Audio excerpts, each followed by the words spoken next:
The Bengali poet Rabindranath Tagore may have heard the songs of Robert Burns as a child in Kolkata in the 1860s. His inspiring translations have made them a staple of Bengali culture. Tagore won the Nobel Literature Prize in 1913, and his legacy of over 3,000 songs plumbs the heights and depths of human experience. Prakriti Dutta also grew up in Kolkata and learned many of these songs from her mother.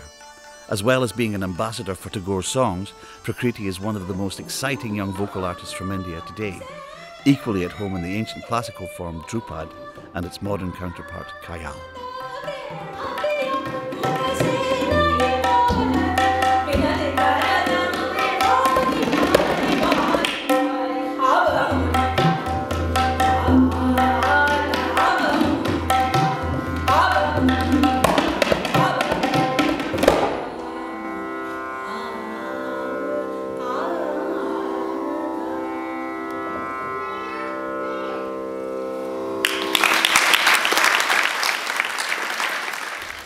Well, over 5 years, ever since I met Barnaby, we were trying to understand each other musical language, and in process of that we came to know that, like, we Indian musicians have our own alphabets, like sa re ga ma pa dha ni sa.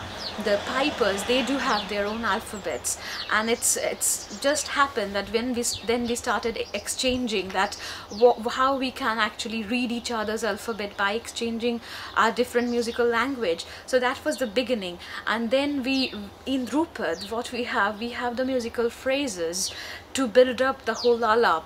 Likewise, pipers have their own musical phrases to build up their music, and that was the beginning that we started understanding each other's language, and it seems like it's really working. Somewhere we can really relate to each other and building up some new substance. Hey bondhu mor, hey antaro taro, e jibone ja kichu sundor, he bondhu mor, he antaro taro.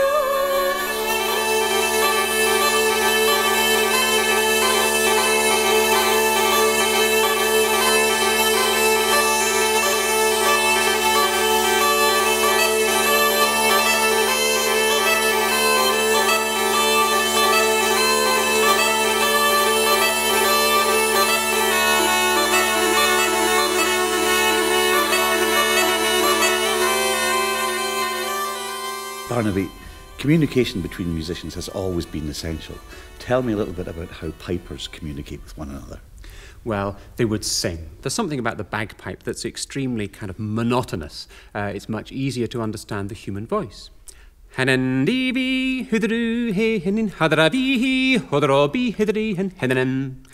so this kind of mouth music just represents, in singing, what I'm actually going to be playing with my fingers.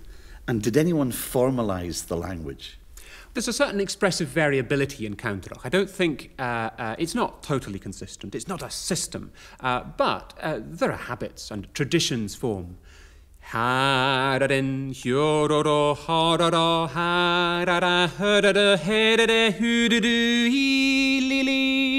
That would be fairly universally understood by a trained piper.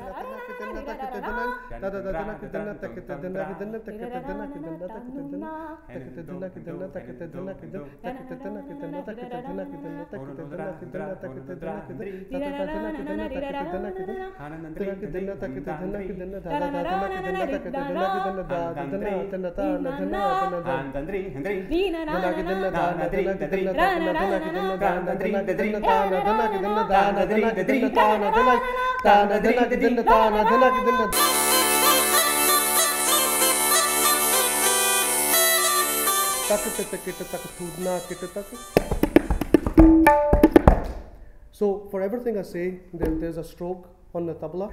Usually you would play tabla over something, but instead of actually playing the syllables, I'm going to be singing.